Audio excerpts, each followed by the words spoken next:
Trauma Therapist Podcast, episode 497.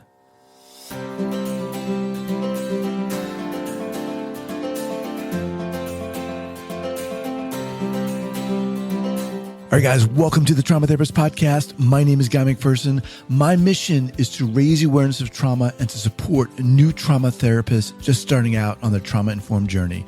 I do that through this podcast and my membership community, Trauma Therapist 2.0. If you're a therapist of any kind, interested in learning about trauma, and you're looking for support and inspiration, I invite you to check out Trauma Therapist 2.0 by going to traumatherapist2.com. That's traumatherapist, the number 2.com. All right, let's get started. All right, everyone. I'm very excited to announce that the Trauma Therapist newsletter has finally launched. Yesterday, I sent it out to all the new subscribers. And if you're interested, you can check it out by going to the traumatherapistnewsletter.com. That's the traumatherapistnewsletter.com. My goal here is to make this the go-to online resource for therapists of all kinds interested in learning about trauma and keeping up to date. Each month, we'll be looking at different modalities and conferences and events that are coming up, books and articles that are amazing, and also ones that are about to be published, workshops that are coming up. Each month, we're going to spotlight a seasoned therapist. This month, I'll just give you a little sneak peek. We're looking at spotlighting Lisa Ferenz, the amazing and inspiring Lisa Ferenz. What else? I'll even be doing a behind the scenes on what it takes to keep the podcast up and running and the newsletter up and running and the workshops up and running. Once again, if you're interested, check it out at the traumatherapistnewsletter.com. That's the traumatherapistnewsletter.com. All right, folks, welcome back to the Trauma Therapist Podcast. Guy McPherson here, and I am super excited to have as my guest today, Shayla Vaughan. Shayla, welcome. Thank you so much. All right. So Shayla is a trauma-informed yoga teacher who has studied yin yoga, functional movement, and trauma. She's also a holistic nutritionist specializing in nutrition and mental health. After pursuing a career in broadcasting and film, Shayla's mom passed away unexpectedly, and the loss led her to drastically change her outlook and life direction. Since then, she's devoted herself to learning about and utilizing the mind-body connection to help others heal, both on and off the mat. Shayla's students learn real-life tactics to cope with depression, anxiety, PTSD, and addiction, things Shayla struggled with herself prior to her journey with yoga and wellness. Along with teaching trauma-sensitive yoga and offering personalized nutritional advice, Shayla is working toward becoming a licensed counselor. Not too shabby. Well, first off, thanks so much for being here. And before we get going, share with our listeners where you're from originally and where you're calling from now. Yes, born and raised in Pickering, Ontario, so just outside of Toronto. It's about 25. Mm-hmm. Okay, cool. Well, so let's get into this here. Obviously, we touched on things in your bio. So was your mom's death, was that when everything started for you, or had this interest started for you prior to that? No, my mom passing away was definitely the catalyst that got me into where I fell into a deep depression, and then I suffered with panic attacks and symptoms of PTSD.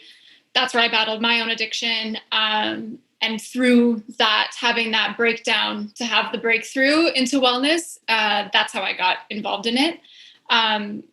Let me just interject, and I just want to say I'm so sorry to hear about your mother's death. I mean, I don't want to feel like I'm just glossing over that. I mean, it's a huge thing, so I just want to say that. Yeah. Yeah, I appreciate that. Thank you. Mm-hmm. So, talk a little bit about, Shayla, if you can, what happened. I mean, how things started for you. Mm-hmm. Yeah. Really, what happened was I was pursuing a career in broadcasting and film. I'd always had a passion for working with people and really pursuing broadcasting and film because I wanted to, I had this vision of being a talk show host and connecting with people and making a difference in an Oprah impact way where I'm reaching people through the platform of television. And it was shortly after I graduated that my mom unexpectedly passed away. And so And it was an event that was, it was an accident, and it was at my house. And so experiencing that was, or the aftermath of that was extremely traumatic and absolutely changed the course of my life. And so again, just mentioning, I did fall into a really dark path. And thankfully, my sister was involved with yoga at the time. And so she kind of like dragged me to a yoga class and got me involved in our local yoga studio. And certain yoga studios will do what they call an energy exchange. So I was a part of the energy exchange program, where I would go in a couple of times a week, just for 4 hours a week, to help clean up, tidy up, help around the studio, and then would get unlimited yoga in exchange. And so it was the only 4 hours I ever got off of the couch and left my house, Wow. quite literally. And so I never took them up on the offer of actually practicing yoga. It was just, I would go in, kind of robotic, and just do what I needed to do, and then come back home. How long ago was this, Shayla? Yeah, this would have been 7 years ago. Okay. Mm-hmm. And then I just remember one day, and so at this time I was drinking a lot. I wasn't eating. I wasn't sleeping. I was just a mess. And I remember one day looking, like, it sounds so cliche, but I remember looking in the mirror and really not recognizing who I was. I did not know this person. And I had gained, in a very short amount of time, I gained a lot of unhealthy weight. My hair was falling out. My skin was breaking out. It was like a different color. And so I remember thinking to myself, if I don't do something differently, I don't know how much longer I'll be here, to be honest. It was like a very steep spiral. And so I made a point of going to yoga every day, just once a day. I was like, let me just practice yoga once a day, take them up on their exchange offer. So I started to move my body. And from moving my body, of course, I physically started to feel better, which made sense to me. But then I started to, it was like my emotions, I was able to, I started to feel better emotionally. I was able to sleep. I was able to, I always talk about being able to drive on the road for more than 10 minutes at a time without having panic attacks. I was able to self-regulate. And at the time, I had no idea about what this connection was. And I kind of explained it as like, it was just like my body was craving now a healthier lifestyle. And it was just like, it was craving this toxic lifestyle. And then all of a sudden I started to move my body, fuel it better and treat it better.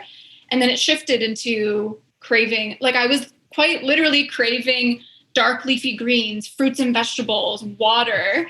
And I was like, what is going on? I know I'm moving my body, but why is my depression kind of subsiding a little bit? Why is my anxiety not taking over? And someone at my yoga studio was just talking about the mind-body connection. And I had no idea what that was. And so that was my first conscious experience of it. And I was like, tell me more.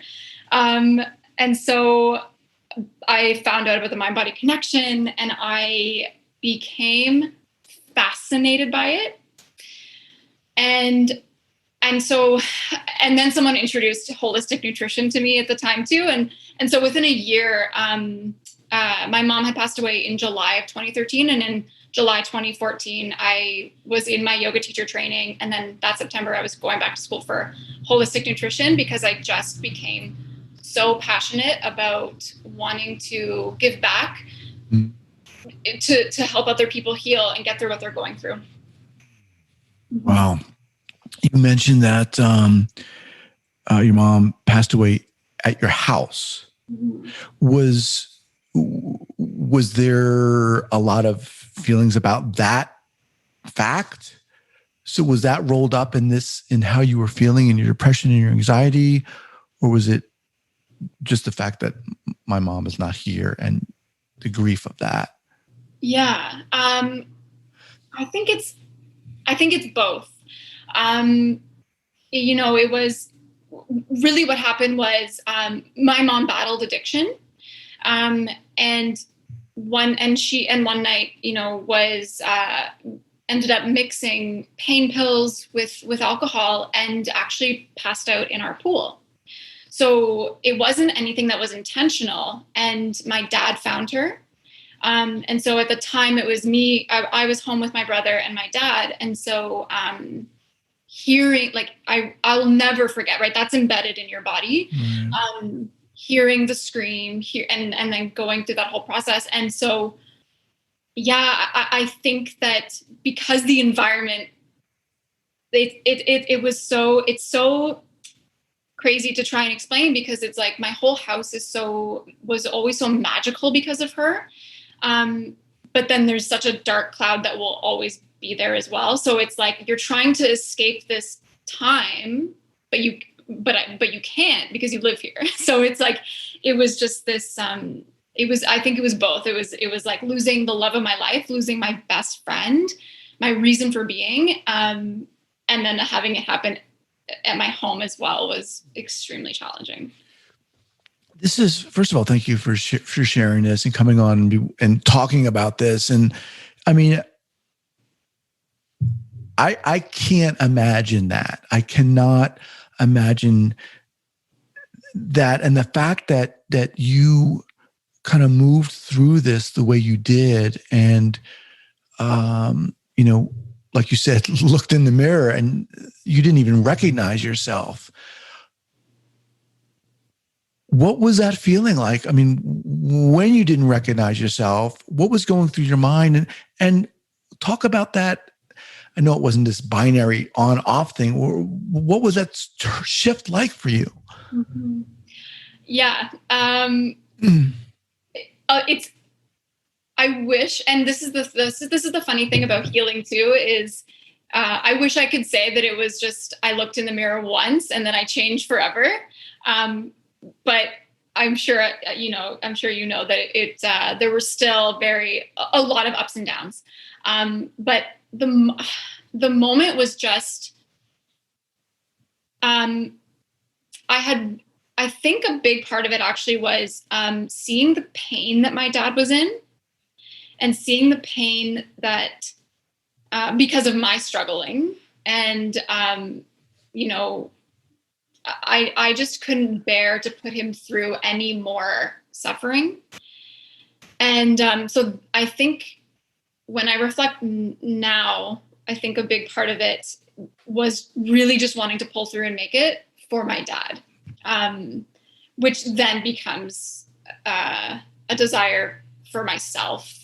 But the first thing was just thinking of my dad and like putting him, because, being around him and seeing him and having that really close relationship with him, it's hard to ignore. And so just it was the feeling of looking in the mirror, though, that I'll never forget. That one day in a January snowy day was just, it was just this something that just came over me where I was like, I need to change. And I know I will, and it's going to be a long road to get there, but this is the moment that I am deciding to do it. And I just stuck with it. Because it's been a long road though. Yeah. You mentioned the anxiety and the panic attacks and the depression. Aside from, managing those and attempting to manage those through substances, did you seek out therapy of any kind? And if so, what was that like? Mm-hmm. Yeah, such a good question. I'm such a big fan of talk therapy. And I mean, it was one of those things where so many, that was the question that everyone was delicately asking me. Like, have you thought about talking to someone, and trying to get me to go? And so at first I reluctantly did it.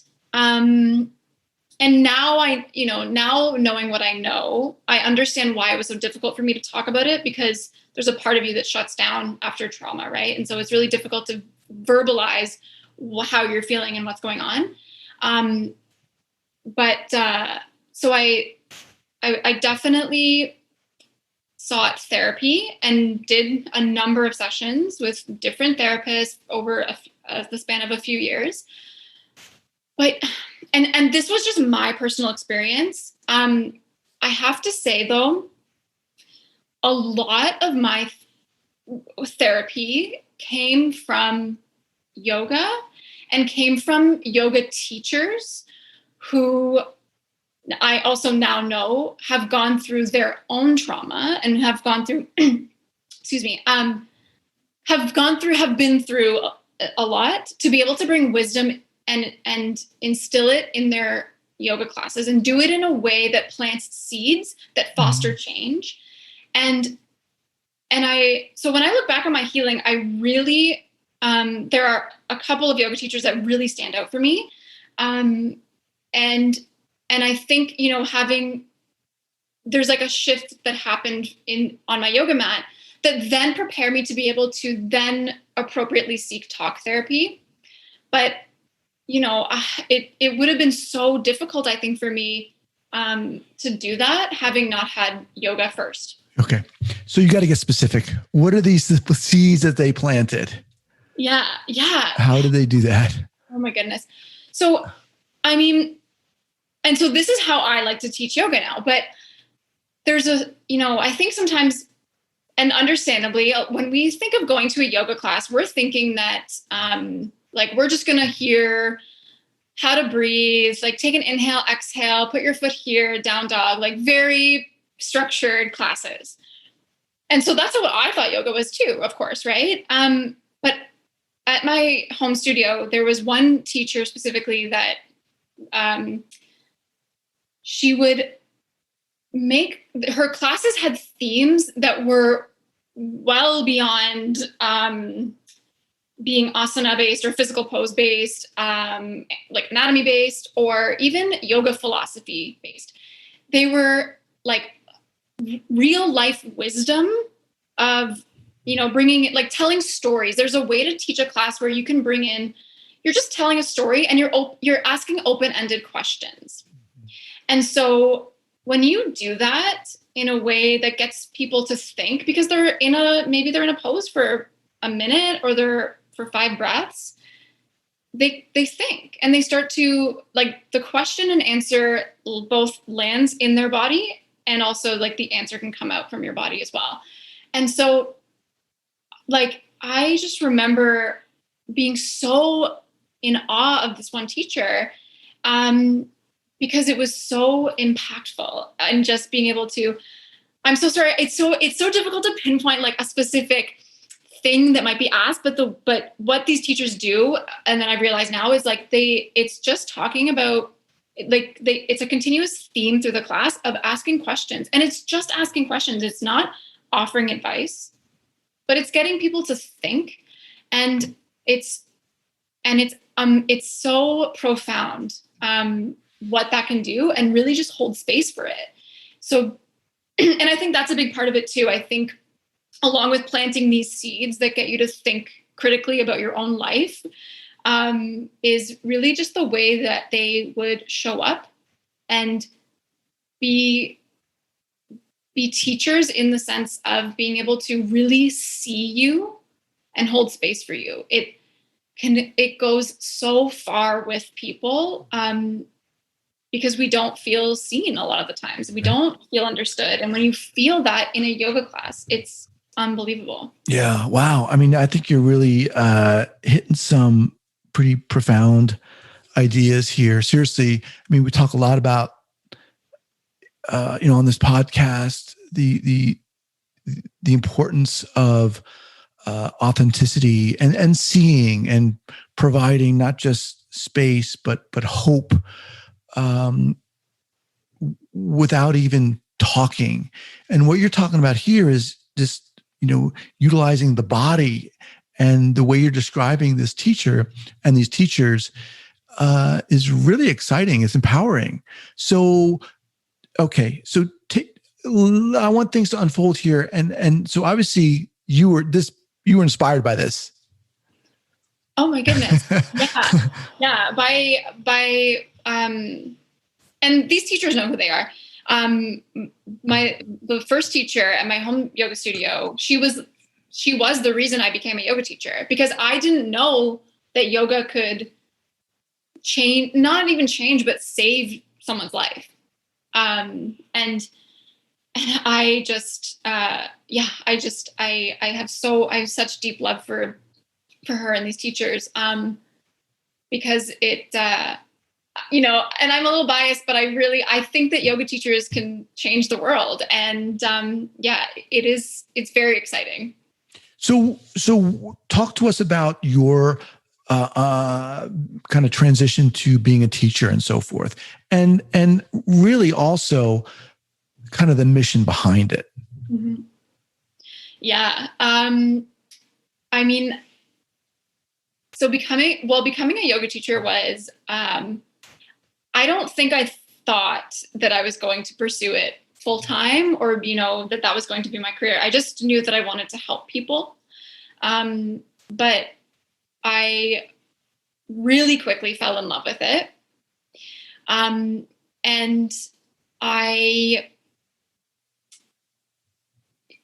so really the mission for me behind it is, again, I think that yoga can be a platform for change and fostering change. And I think that, and in no way do I mean that it's meant to replace any sort of formal therapy at all. But my mission is to, not even just help people heal, but to really help people thrive. And to thrive through wellness is so important. And I'm so passionate about this because so many of us, regardless of experiencing trauma or not, and even within that, I think that being trauma informed can be being human informed, and so I think that all of us, to some extent, have experienced trauma, but I think that I think that so many of us are disconnected. And when people start to actually learn how to be fully alive and to know what that means and feels like, and to be in their body and in the present moment is so life-changing. And I love trying to do that and doing that with individuals and with clients and students. And I guess really my mission is just to help people heal and to just get through what they're going through, because it can be so isolating to feel like you're alone. And I'm so fortunate that yoga was my saving grace, and to have that practice, and then to be surrounded by other wellness practitioners, yogis, like it's the greatest community. But that's not available for a lot of people. And when you don't know how to get through what you're going through, and it would just be so terrifying. And I want people to know that it's possible, and to not only get through, but again, to actually thrive with it. Because I've been on both ends now, and so I want people to know that it's possible. Just take a break here and let everyone know that I'm speaking with Shayla Vaughan. Shayla, what's the best way for people to get in contact with you? Yeah, they can reach out. They can email me, hello@shaylavaughn.com. My Instagram is my full name, Shayla Vaughan. Okay. We'll have those listed up at the show notes page here at the traumatherapistpodcast.com. So, there are people listening to this right now, whether they're therapists, whether they're activists, whether they're survivors, and I know they're kind of blown away by the way, not only what you're saying, but the way you're able to articulate the process of what you've gone through and the healing process too. What would you say to them if they're like, okay, you know what? I want to get involved with yoga. Seriously, what would you say to them? What would you advise them? Yeah. I I'd be excited for them. So how to get started with yoga in general? I think, I mean, I would honestly, I would look up if they're interested in, I would try a few classes online maybe. And also this is the thing. I feel like this is like, if you're seeking a therapist, a talk therapist, the first class or first therapist that you see, it might not land with you. Right. So I think that finding the right teacher is one of the most important components of getting into a yoga practice. But I would just recommend, thankfully, there's so many resources online and free resources to be able to check out a few classes. And in terms of, forgive me for interrupting, but in terms of like people who have been traumatized, or even for therapists who are thinking about this for their clients, how would you offer advice in that realm? Right. Yeah. I would look up trauma-informed yoga, trauma-informed teachers. I would see what's around and what's available, but I would use the phrasing of trauma-informed yoga. Look it up in that way, because then, hopefully you'll get a long list of or maybe a small list, but a list of people, of places. And yeah, I mean, it's funny because I think that this brings up another interesting idea of, I think that all yoga teachers and I think that all yoga classes should be trauma informed, but that's not the case right now. But I would just start with a simple Google search. Okay. So, I mean, my guess is that when, you might find a trauma-informed teacher, but that's not necessarily saying that on the sign, right? This is trauma-informed yoga. So you might be going into a class that might seem like a regular class, but so is it kind of an understated thing, or you know what I'm saying here? Or so my guess is that sometimes there are classes that are just obviously named as this is a trauma-informed class, people who have experienced trauma, right?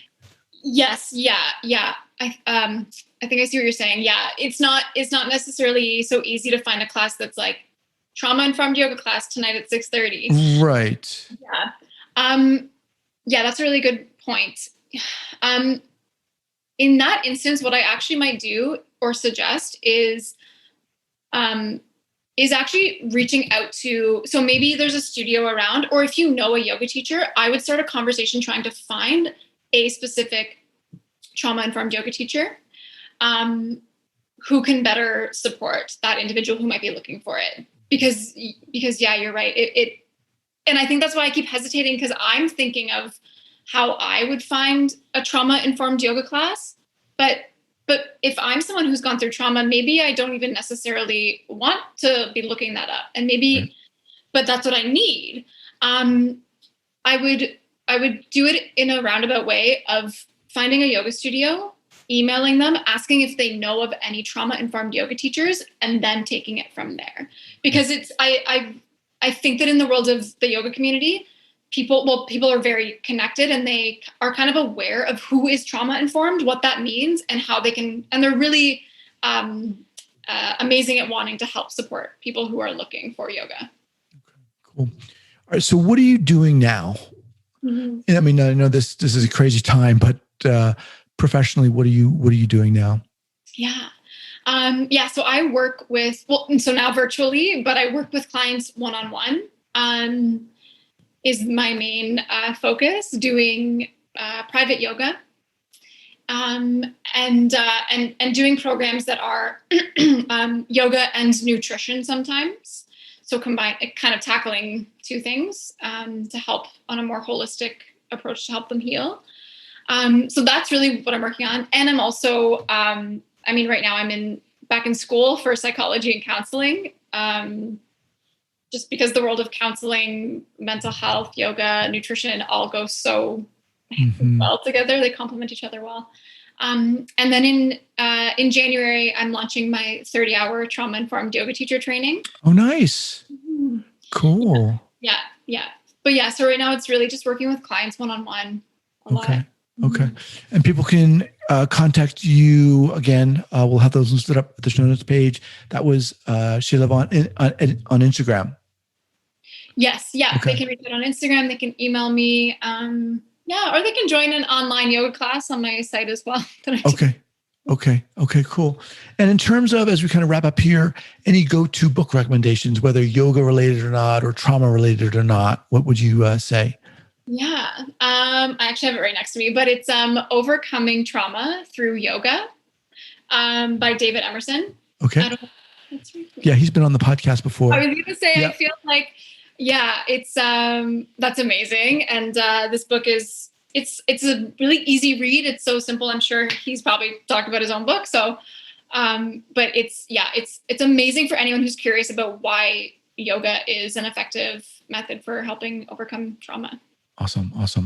Well, Shayla, I want to thank you so much for coming on here and just being open and sharing your own process and experience. It's you're an inspiration, honestly.